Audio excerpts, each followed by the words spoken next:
नमस्कार दोस्तों, आज फिर आपका स्वागत है क्राउन इमिग्रेशन के यूट्यूब चैनल पर। तो आज की हमारी डिस्कशन है आईमेट एग्ज़ाम के ऊपर 2023 के। और इसकी बहुत सारी क्वेरीज है मार्केट के अंदर और बहुत सारा बच्चे डिफरेंट टाइप के क्वेश्चंस पूछते हैं। कोई जब चीज़ फ्री होती है तो उसमें बहुत सारे बच्चे सफल भी होते हैं, उनके साथ स्कैम भी होता है। फ्री के नाम पर आप सिर्फ आईमेट के चक्करों में अपने लाखों रुपए वेस्ट कर रहे हैं और इसके चक्करों में अपने पैसे वेस्ट ना करें। आप मेरी जितनी भी इटली से रिलेटेड वीडियोस हैं उनमें आप फैक्ट जानें इटली का, चाहे वो आईमेट से रिलेटेड है चाहे वहाँ की स्टडीज़ के रिलेटेड है। उसके बाद अपने कंसल्टेंट को एंगेज करें, इंस्टेड ऑफ मोटिवेशन को छोड़ दें। मैं आपका ये करूँगा, मैं उसका वो करूँगा, that is just for motivation. क्योंकि मैं इस इंडस्ट्री में बहुत लंबे समय से हैं, हम कभी भी कोई भी चीज़ झूठ बोल के नहीं लेते हैं कि बस फेक कमिटमेंटें करके पैसे ले लें, उसके बाद देखा जाएगा क्या है। सिर्फ जो चीज़ें मैं आपको बता रहा हूँ उसके नाम पर ही आपसे 50-50 हज़ार रुपया, लाख 1.5 लाख रुपया ले लिया जाता है विदाउट रिजल्ट्स। मैं किसको कहता हूँ कि आप उस कंट्री में सक्सेसफुली पहुँच चुके हैं तो देन मैं कहूँगी आपने 4 लाख की भी फीस ले ली है, then there is no any problem. But वहाँ पहुँचे नहीं है, सिर्फ इनके फॉर्मेलिटियों के चक्कर में आप लाखों रुपए वेस्ट कर रहे हैं। मैं बार बार हर एक वीडियो में आपको वार्निंग देता हूँ। Even free study in Italy crown immigration लिखें, IMAT exam in Italy crown immigration लिखें। इटली से रिलेटेड अगर आपने कोई भी रिसर्च करनी है यूट्यूब के ऊपर डाल के साथ में क्राउन इमिग्रेशन रिसर्च करें, उन वीडियोज़ को देखें, उसके बाद एनालाइज करें कि आपने कैसे किस कंसल्टेंट को एंगेज करना है। फैक्ट मिलेगा, डिसीज़न आपका है। मैं इस वीडियो को स्टार्ट करने से पहले ये बता दूं, यहाँ पर अगर आपने ट्राई करना है तो आपने सिर्फ अपना 1 से 2% माइंड में लेकर चलना है कि मेरा सिर्फ इसमें 1 से 2% का लक है, क्योंकि सीट्स बहुत लिमिटेड है। तो इंटरनेशनल लेवल का एग्ज़ाम है और इवन आफ्टर एग्ज़ाम ब्रेकिंग के बाद वीज़ा का बड़ा लफड़ा है और इन सारी चीज़ों को कैसे आप क्रैक कर सकते हैं।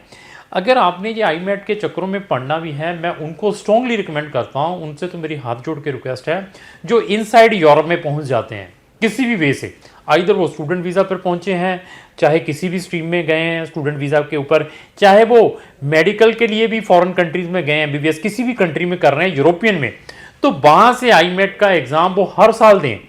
उसके बाद डिसीजन लें कि हाँ, अगर आप इनसाइड यूरोप में हैं, क्लियर कर लेते हैं, ब्रेक कर लेते हैं, इवन आपके 2 ईयर्स ऑलरेडी कंप्लीट भी हो चुके हैं कहीं भी शेंगन कंट्री में, तब भी मैं स्ट्रांगली रिकमेंड करूंगा कि आप इटली में माइग्रेट हो जाएं, चले जाएं वहाँ पे, क्योंकि फ्री में है, आपको साथ में स्कॉलरशिप भी है।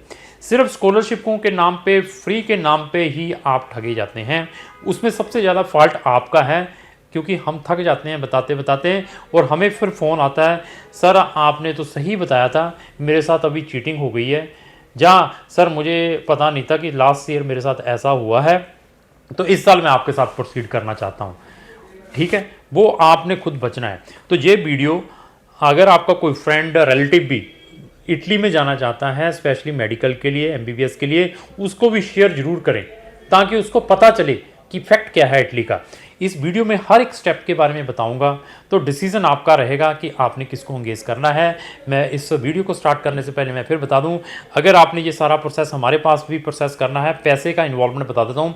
15,000 रुपये हम एडवांस में लेते हैं जब आपने ये आईमेट का स्टार्ट करना है। उसके अंदर हमारी टिल वीज़ा तक की सर्विसेज हैं जब हम वीज़ा अप्लाई करेंगे, और 15,000 रुपया जब आप अपना आईमेट एग्ज़ाम क्लियर करेंगे 30,000 रुपये लेंगे। बाकी फीस कब लेंगे? जब आपका वीज़ा आएगा। तो ऐसी भी अगर आपको कोई ऑप्शन प्रोवाइड करता है, उस कंसल्टेंट के थ्रू अप्लाई करने की कोशिश करें। इवन जो 15,000 एडवांस में लिया है, मैं बच्चे को यही बताता हूँ 1 से 2% चांस है, और साथ में आप अनदर कंट्री का भी ऑप्शन ले सकते हैं, मैं उसकी कोई एक्स्ट्रा फीस नहीं लूँगा। तो अगर आपका कंसल्टेंट ऐसा दे सकता है तो उसके, बट आप अर्मीनिया, जॉर्जिया, अजरबैजान, किर्गिस्तान जैसी कंट्री में एमबीबीएस करने के नाम पर 50-50 लाख रुपए एडवांस में दे देते हैं, वो आपका खुद का फॉल्ट है, क्योंकि आपकी रिसर्च ही बिल्कुल गलत है। तो इटली में सबसे पहले वहाँ का आईमेट एग्ज़ाम है। ये एग्ज़ाम कैम्ब्रिज कंडक्ट करती थी, लेकिन कैम्ब्रिज ने इसको डिसकंटिन्यू कर दिया है। कैम्ब्रिज की वेबसाइट के ऊपर आईमेट का पोर्टल के बाद इंफॉर्मेशन ही नहीं है, क्योंकि जो कैम्ब्रिज हैं they are conducting a number of international exam related to medical या इंजीनियरिंग, BMAT एग्ज़ाम भी वही कंडक्ट करती है, लेकिन IMAT का उन्होंने उसके अंदर से रिमूव कर दिया है। 2023 में जो मेरी एक्सपेक्टेशंस हैं, जो मेरा अपना एक्सपीरियंस है, वो कैम्ब्रिज नहीं कंडक्ट करेगी। अभी जो वहाँ की एजुकेशन मिनिस्ट्री है इटली की, इसके ऊपर अभी चल रहा है कि क्या इस एग्ज़ाम को ऑनलाइन वो अपने लेवल पर कंडक्ट करें, जहाँ एक अनदर है TOLC, टॉल्क जिसको कहते हैं, talk medical, TOLC medical, TOLC veterinary, जिन्होंने इटली में कुछ यूनिवर्सिटीज़ हैं वो एक्सेप्ट करती हैं, प्राइवेट भी है या कुछ एक दो और भी है। TOLC मेडिकल लिखकर डालेंगे तो आपको पता चल जाएगा कि हाँ मेडिकल और डेंटल ये भी एग्ज़ाम दे सकती है, या TOLC वेटनरी डालेंगे तो आपको पता चल जाएगा वहाँ पर भी वो भी एग्ज़ाम कंडक्ट करती है। लेकिन IMAT का क्या सब्स्टिट्यूशन आया है अभी तक उसके बारे में पता नहीं चला है। बच्चे फ़ोन करते सर प्री एनरोलमेंट क्लोज हो जाएंगे जून में, क्या होगा? जो हमारे साथ भी रजिस्टर्ड है उनको वरीड करने की ज़रूरत नहीं है, क्योंकि अभी तक का इन्फॉर्मेशन ही नहीं आई। जब आएगी तो हम इमीडिएटली उसके ऊपर भी वीडियो बनाएंगे। तो उनको अभी बैठना पड़ेगा पेशेंसली, और साथ में मैं बार बार कह रहा हूँ सब्स्टिट्यूशन ले लें, अदरवाइज़ अपना टाइम वेस्ट करेंगे। तो बच्चों का आगे क्वेश्चन रहता है कि सर मैंने अपनी प्री एनरोलमेंट करवानी है, मैंने अपनी DOV करवानी है, मैं क्या करूं? तो कुछ यूनिवर्सिटीज़ आपको कंडीशनल एडमिशन लेटर इशू करती है, उस बेस के ऊपर आप अपनी सनद हुई जहाँ अपनी HRD करवा सकते हैं। अगर आपने कुछ एक दो यूनिवर्सिटीज़ में they are giving the conditional admission, वो ले सकते हैं। बट आप स्पेसिफिक है मैंने तुरिन में ही जाना है, but they are not giving the conditional letter. उसकी जो प्री एनरोलमेंट भी है वो आफ्टर ओपनिंग द ये IMAT का जो अपडेशंस आएगी उसके बाद है। तो मैं ये बता दूं कि इस साल मिनिस्ट्री ऑफ जो एजुकेशन है इटली शायद इस टाइप का एग्ज़ाम ऑनलाइन कंडक्ट करे, जहाँ किसी और एजेंसीज़ को ये असाइन कर सकती है। जैसे ये हमारे यहाँ पे जो टेस्टिंग एजेंसी है, नेशनल टेस्टिंग एजेंसी जो नीट कंडक्ट करती है, क्योंकि NTA भी बहुत सारे एग्ज़ाम कंडक्ट करती है इंडिया के अंदर, तो कैम्ब्रिज भी ऐसे करती थी। अभी किसको असाइन करती है मिनिस्ट्री ऑफ एजुकेशन इस टाइप के एग्ज़ाम कंडक्ट करने के लिए, वो अभी अपडेशंस नहीं है। शायद ये टेल्को करे या अपने लेवल पर कोई पोर्टल के ऊपर अपडेट करेगी, तभी हम आगे कुछ बता पाएंगे। तो मैं आज की वीडियो में एग्ज़ाम में क्या आता है उसके बारे में डिस्कस करूंगा, लास्ट टाइम की कट ऑफ क्या रही है, और वहाँ पर कितनी मेडिकल यूनिवर्सिटीज़ हैं, उसके अंदर कितनी कितनी सीट्स हैं मेडिकल से रिलेटेड, MBBS से रिलेटेड, उनके बारे में BDS से रिलेटेड, ये सारी की सारी हमारी डिस्कशन रहेगी। लेकिन आप बच्चों से ये भी मेरी रिक्वेस्ट है कि आप अपने डॉक्यूमेंटों को सनद हुआ या HRD करवाकर सारे के सारे रेडी करके रखें। और अगर बच्चे इन चीज़ों के लफड़ों में नहीं पढ़ना चाहते, वो अपने डॉक्यूमेंटों को सीमिया कराने, सीमिया भी हम करवा कर देते हैं। सीमिया और DOV में डेक्लेरेशन वैल्यू में फ़र्क क्या है? These are the both are the same thing. इसको हम नोटिफिकेशंस कहते हैं, आपके डॉक्यूमेंटों को वेरीफाई करती हैं ये एजेंसी। सीमिया क्या है उसकी मैंने एक लुक्रेटिव वीडियो बनाई है, उसका लिंक भी मैंने डिस्क्रिप्शन बॉक्स में लगा दिया है, वहाँ जाकर भी आप देख सकते हैं। आप वर्ल्ड के किसी भी कॉर्नर पर हैं, इवन इनसाइड यूरोप में है, आपने अपनी एजुकेशन किसी भी स्टेट बोर्ड से या किसी भी कंट्री से की है, तो हम आपके डॉक्यूमेंटों को DOV का सब्स्टिट्यूशन है सीमिया भी करवा सकते हैं। जहां आपके पास टाइम है सफिशिएंट, तो आप अपने डॉक्यूमेंटों को जो सीमिया करवा लें, सीमिया के लिए हमें कंडक्ट कर सकते हैं, फिर आपको DOV की रिक्वायरमेंट नहीं रहेगी। तो DOV का सब्स्टिट्यूशन मैंने बता दिया है।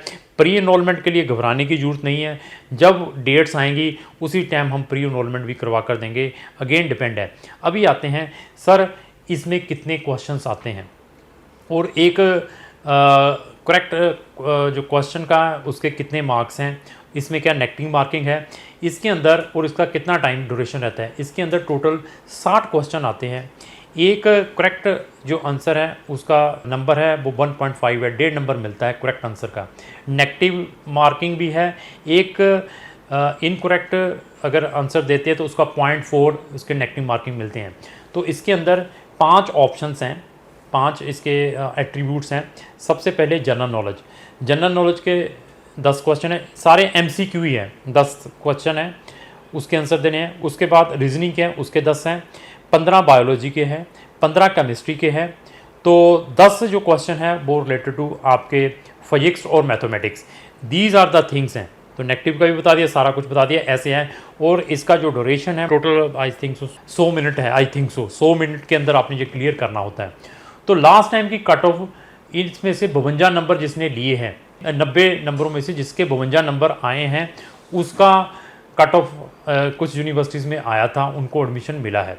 तो अभी मैं यूनिवर्सिटीज़ के बारे में भी डिस्कस कर देता हूँ, तो कौन कौन सी यूनिवर्सिटीज़ हैं, वहाँ पर कैसे कैसे आप एडमिशन ले सकते हैं। तो सबसे है स्पेंजा यूनिवर्सिटी, नॉन यूरोपियन सीट है 10 इंग्लिश टॉट में, तो उसका जो कट ऑफ गया था वो 52.6 गया था नॉन यूरोपियन के लिए। तो मिलानो है, मिलानो में 25 सीट्स हैं, उसका 51.8 गया था कट ऑफ। ऐसे पाविया है 40 सीट्स हैं, 43.8 गया था। तो अभी बच्चों का क्वेश्चन आता है कि जब हम आईमेट का एग्ज़ाम भरते हैं उसके अंदर हमें 3 ऑप्शंस मिलते हैं, तो 3 ऑप्शंस मिलते हैं, तो जो आपने फर्स्ट प्रेफर किया होता है उसी को वो कंसिडर करते हैं। बाकी अगर आपका कट ऑफ दूसरे वाले में भी कम बनता है, सेकंड वाले में, वो आपको कंसिडर नहीं करेंगे, वो फर्स्ट वाले को ही प्रायोरिटी देते हैं, फर्स्ट का ही कट ऑफ को आपके अकॉर्डिंग सीट एलोकेट करेंगे। इसी तरीके से बोलोगना है, उसमें 20 सीट्स हैं, उसका 51.5 गया है। पडोवा है 25 सीट्स है, 50.7 गया है इसका कट ऑफ। बरगेटा है 10 सीट्स है, 44.6 गया है। तुरिन है 32 सीट्स है, 50.1 गया है इसका। बकोका है 16 सीट्स है, 49.2 इसका गया है। फेडरिको है 25 सीट्स है, 44.4 गया है। ये है परमा है 40 सीट्स है, 41.9 गया है। मसीना 42 है, इसका 42.9 गया है कट ऑफ। तो ऐसे ही अनदर यूनिवर्सिटी है बेनवेटिला 40 गया है, 41.9 है। बारिया 11 सीट्स हैं, 42.6 गया है। तो एनकोना है 25 सीट्स है, 34.5 गया है। तो डेंटिस्ट्री में सियाना में 15 सीट्स हैं, तो 44.9 गया है डेंटिस्ट्री में। डेंटिस्ट्री में स्पेंजा की 6 सीट्स हैं, 46.3। तो ये मैंने आपको बता दिया कट ऑफ भी सीट्स कितनी है। तो इंटरनेशनल लेवल का एग्ज़ाम है, तो अभी आप बताएं कि होगा कि नहीं होगा। हमारे पास एग्ज़ाम क्लियर करने के बाद भी एम्बेसी से बच्चों को रिफ्यूज़ल मिली है आईमेट का, ऐसा भी मेरे वीडियोज़ हैं, वो भी आप चेक कर सकते हैं। फ़ंड्स के ऊपर आते हैं, चलो ये तो लफड़े में आप निकल गए। अगर आपके पास 32 से 35 लाख बैंक में दिखाने के लिए नहीं है, तब भी आप अपनी फाइल नहीं जमा करवा पाएंगे। तो फंड्स भी चाहिए आईमेट ब्रेक करने के बाद। ये बहुत सारे लफड़े हैं, इनको आपको क्लियर करना पड़ेगा, तब जाकर आप वहाँ पर पहुँच पाएंगे। तो अभी आप देख लीजिए, इस वीडियो के अंदर मैंने फैक्ट बता दिया है। फैक्ट सुनने के बाद अभी डिसीजन लेना है कि मैं आगे अपनी एप्लीकेशन प्रोसीड करूं या ना करूं। तो इटली में मैं अनदर स्टडीज़ में भी बच्चों को भेजता हूं, लेकिन वीज़ा सक्सेस रेट 50-50 है इटली का। यहाँ पर जितनी भी मैंने यूनिवर्सिटीज़ के नाम लिए, फ्री टाइप की स्टडी है, मतलब 500 यूरो से लेकर 1000-1500 यूरो की फ़ीस है। प्राइवेट भी 2 या 3 यूनिवर्सिटीज़ हैं वहाँ पर, उनकी फ़ीस 15,000 यूरो से लेकर 20,000 यूरो की है। उनमें भी जाना है, उनमें भी हम आपकी हेल्प कर सकते हैं, बट अगेन डिपेंड है कि आपका बजट, आपके पास ये डॉक्यूमेंट, ये सारा कुछ है। क्योंकि प्राइवेट यूनिवर्सिटीज़ के भी बच्चों की 2-3 बच्चों को वीज़ा नहीं मिला, वहाँ पर यूनिवर्सिटीज़ ने ऑनलाइन क्लासेस स्टार्ट कर दी और फीस रिफंड नहीं की, 15,000 यूरो भेजने के बाद भी। तो ये सारे प्रिकॉशंस लेने हैं before putting your application either in Italy या किसी भी अनदर यूनिवर्सिटीज़ में, अनदर कंट्री में डालनी, चाहे मेडिकल के लिए, चाहे किसी भी चीज़ के लिए। अभी हमारे पास 100 कंट्रीज़ के ऑप्शन है। 60 कंट्रीज़ ऐसी हैं जहां पर हम सिर्फ MBBS के स्टूडेंट भेजते हैं। 16 कंट्रीज़ मेरे पास यूरोपियन और शेंगन्स हैं, यहाँ पर हम मेडिकल के ऑप्शंस दे सकते हैं आपके बजट को देखकर। अगर आपका बजट उनका नहीं पड़ता तो मेरे पास यूरोपियन कैंडिडेट कंट्रीज़ भी हैं कि जिन्होंने यूरोप में 2-3 साल के अंदर ज्वाइन करना है, उनकी फ़ीस 4,000 यूरो से स्टार्ट है, उनमें भी हम आपको भेज सकते हैं। अगेन डिपेंड है कि अगर आपने मेडिकल MBBS भी करनी है तो एटलीस्ट अपने कंसल्टेंट का नॉलेज, जैसे हमने ये बताया है ना, ऐसा है तो उसके थ्रू प्रोसेस करने की कोशिश करें। जैसी पेमेंट टर्म्स हमारी है, अगर ऐसी टर्म्स हैं उसके थ्रू प्रोसेस करने की कोशिश करें, अदरवाइज आप अपना टाइम, लाखों रुपए और अपना कैरियर फाइल करते ही रहेंगे। तो लास्ट में मेरी यही रिक्वेस्ट है कि अगर आपको जो मेरी वीडियो चली उसको लाइक एंड शेयर करना है। Thank you.